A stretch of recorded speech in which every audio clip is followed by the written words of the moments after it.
Hall of Fame tonight. So, first question is, what does this honor mean to you? Oh man, it's a great honor. I mean, there's a lot of people to thank. It's something I've definitely. It's not something you think about as a high school athlete, but it's something you think about afterwards. A lot of people that's roamed these halls, a lot of the great athletes we've had over the years that are also that have contributed to a lot of the athletes and have helped us through the years. And it's an honor. I mean, I'm very proud. I'm very humbled, and it means a lot. Yeah, what were some of the biggest things you kind of took away from some of the things your coaches said, or some of the things you learned from the people around JM that you took with you into your college career and then your pro career?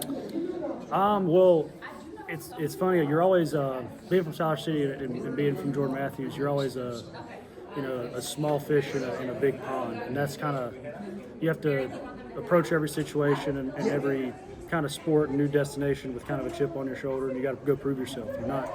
You're not given anything.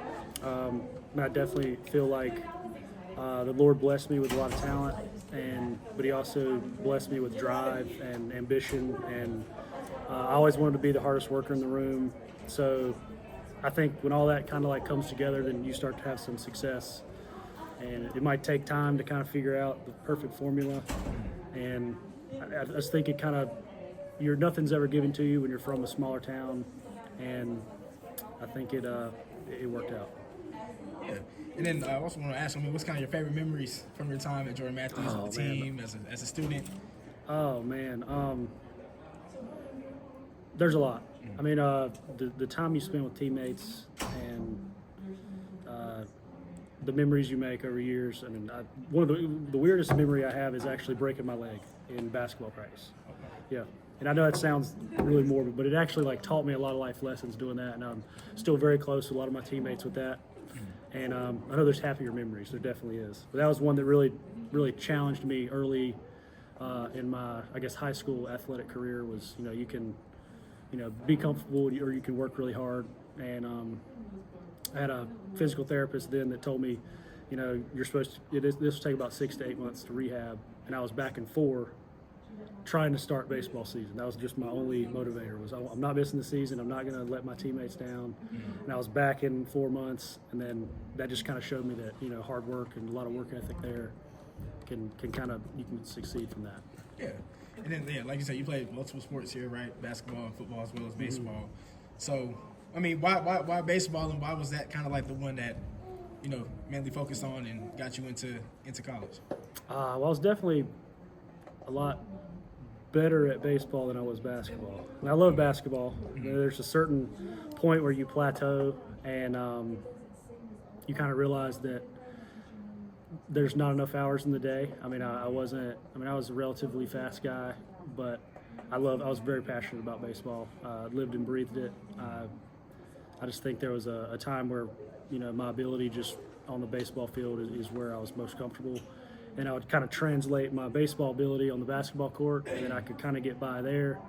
And I just think once I realized that's what I wanted to do, it's probably started when I was 4 or 5 years old on t-ball. It's just that's all I thought about. It's all I wanted to do. That's how I cleaned my cleats when I was a kid with scrubbing bubbles. I mean, it was a lot of weird stuff. Yeah. And then you talked about, being from a small town and doing some of the great things you did. I mean, what was it like coming from small town, smaller school, and then going to UNCW, becoming a really good player, ended up being the CAA Player of the Year in 2017. I mean, what was that like, handling that shift from small town into big time and even competing for a chance at the pros? You want to you got to finish up. You guys have to get through your ceremony. Oh, we are? Let me come back afterwards and I can answer that question? Yeah. Does that work for you? Yeah, that's fine. So I feel like I think I'll ask you about just what it was like making that transition from, like I said, being in a small town and then going to college and the pro level and just making something that whole about transition. Small town transition, but like winning MVP or Player of the Year. Something Yeah, like Player of the Year in 2017. Yep. Okay. Well, honestly, it didn't happen instantly, and most good things don't. I mean, I think, but being from a small town, like I've always, I mean, I'll keep saying it, like you have to have a chip on your shoulder. I mean, people, like first time I was on campus, nobody knows where Siler City is. You're from a small high school nobody's heard of. And so you kind of have to make your mark, and you make your mark in two ways. Either you be better than them, or you work harder than them, or you do both. And usually if you do both, then you kind of exceed and you kind of go past your competition. And I think, I mean, I wasn't a player of the year type. I wasn't playing that well as earlier in my years, but just with development and working hard and kind of believing in your coaching staff. And I mean, I was at Jordan Matthews, working out during the summers, and would spend a lot of time. Just always, I was obsessed. I mean, I think a lot of people that can talk about me when it was towards baseball I was obsessed with trying to be really good. I mean, I had one goal in mind, and that was to be the best I could be, and I was obsessed with it. And I think eventually that's what led, sticking with my coaches and trusting them, and next thing you know, won Conference Player of the Year.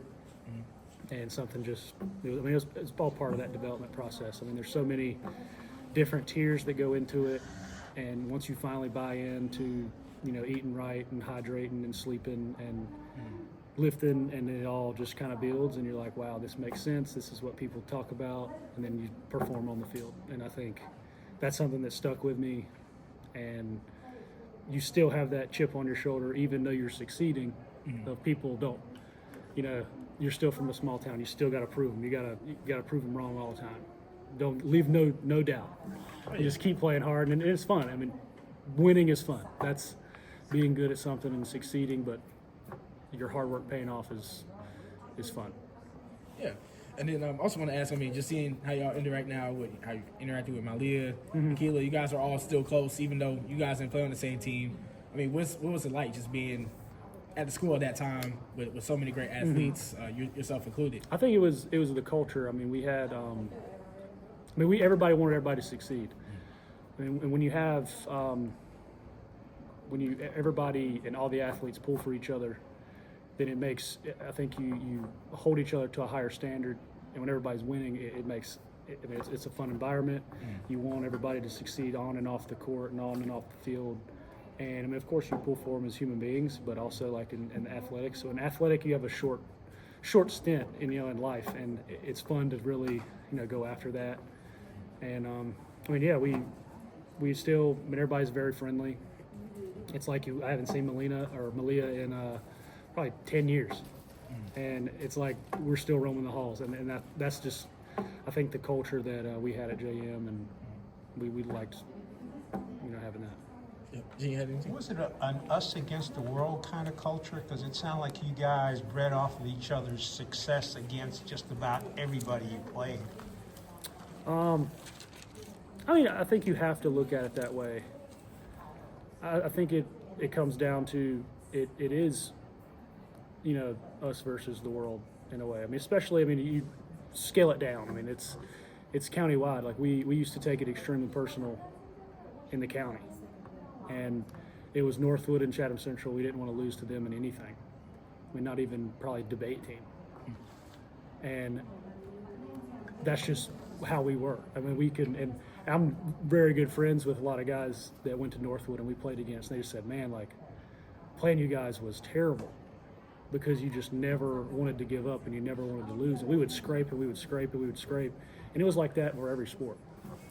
It was just that time where I think we did feed off each other, and we'd be there for the girls' games, and we'd be there at softball games, and like we would cheer for each other, and then you push each other in the weight room, and you just wanted everybody to get better and develop. And you think like, hey, if we're working hard there, I mean, we have fun in the classrooms. How if you're working hard elsewhere, you can have fun in the class. You got good grades. Everybody's succeeding. What do you say to a young person, and I've shot sports for over 20 years, what do you say to a young person that sees somebody who has natural abilities and maybe they feel they don't? It sounds like your story is, if you work hard enough, you can actually be better than that person with natural abilities. I mean, natural abilities only get you so far. There's a lot of people that think they're naturally talented, and when you get out, you're extremely average.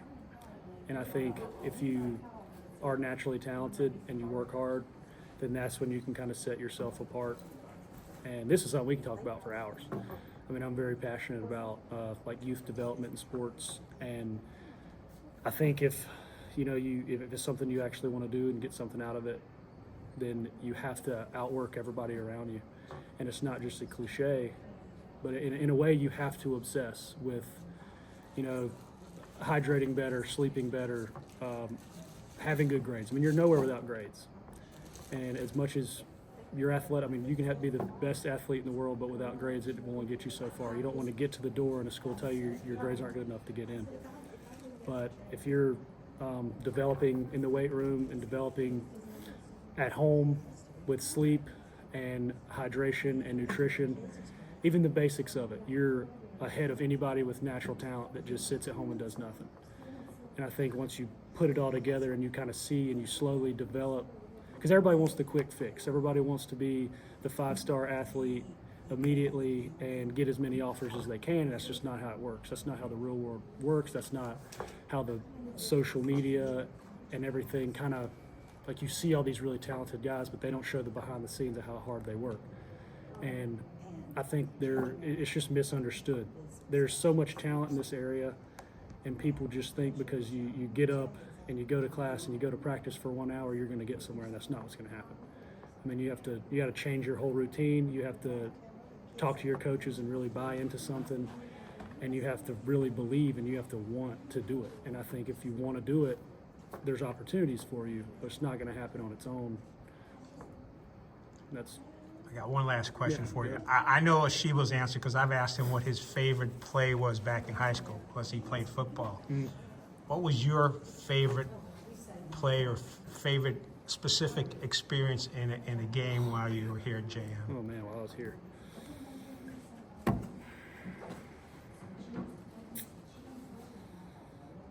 Oh, man. I haven't been asked that in a long time. Asheebo knows what his was. Come on. Look, I've only been out of high school for 4 years. Oh, man. My favorite high school play. Or if that's too hard, I'll give you an out. College. Well, my favorite college play was probably me hitting a walk-off home run. That's just an exhilarating feeling that I don't think there's anything that matches it. And in high school, I mean, I had some defensive plays. You mean personally or as a team? Oh, personally. Okay, because I'm You're a here team to guy. I'm a team guy. I know. I put my. It was your name that came up on that plaque out I know. there. I didn't do it alone. There was one time I can't remember who I played. I think we were playing maybe Graham at home, and I backhanded the ball in the 6 hole, and I think I Derek Jetered one to first base, and I got the guy out by 6 feet. And I was like, wow, that was pretty cool. There was a couple big home runs along the way. Beating Northwood's always awesome. So that's not an individual. I never did that alone. I never did that alone, but anytime, because us and those guys, we battled all the time. And oh man, I don't know. I think that's well, the good thing is it doesn't matter whichever divisions or conferences y'all end up in. I think all the coaches want to be playing against the other schools I here think in it's this county. Countywide, that's where it shows. I mean, I think people, I don't know, man. You have to take it personal. We used to, you gotta hate to lose for one. I don't think people hate losing anymore. I think they just say, oh well, next game, kind of get over it. But you gotta take it personal, especially in the county. I mean, we just gotta win the county. Yeah, and then last question. You did plenty of great things, like I said, in your athletic career, and then also too after college. So with what you've done, also being drafted to the MLB, I mean, where does this accomplishment, being inducted into the JM Hall of Fame, rank as far as what you've done with athletics? It's definitely a top 5, one of my most, proudest accomplishments when it comes to athletics. I mean, it's I feel very, happy and I have a lot of fulfillment with how I feel and how I've been treated here amongst the JM family, and seeing a lot of, former teammates that have come and support me, and even friends and family that's come and support me. I mean, it's meant a lot. And even people that, I mean, I don't tell people anything. I think I waited like till probably 2 weeks ago to tell my parents about this, which is really bad on my part. But I kind of just, it's one of those things that I'm like, yeah, this is really cool, and I'm humbled, and I'm so appreciative. I just don't I don't do things to get the acknowledgement. But this is one thing I'm definitely really proud of, and the hard work that me and a lot of teammates that were with me in the cages and that were with me at the field, and coaches that were with me along the way. I was texting them earlier, and I was like, I didn't do this alone, and I hate you can't be there, but I just want to share this moment with y'all, and it's, I'd say, top 5. I haven't thought long enough. Oh, no, You're putting me on the spot here, but I haven't thought long enough what those 5 are. But it's might sneak up to 4, but we'll see. Oh yeah. I just a fun question to ask. I asked all the inductees tonight. So Yeah. thank you for your Thank time. you. And Thank you, guys. congratulations once again. Appreciate it. He's going to write it up in the paper. I'll put this out on YouTube. Okay.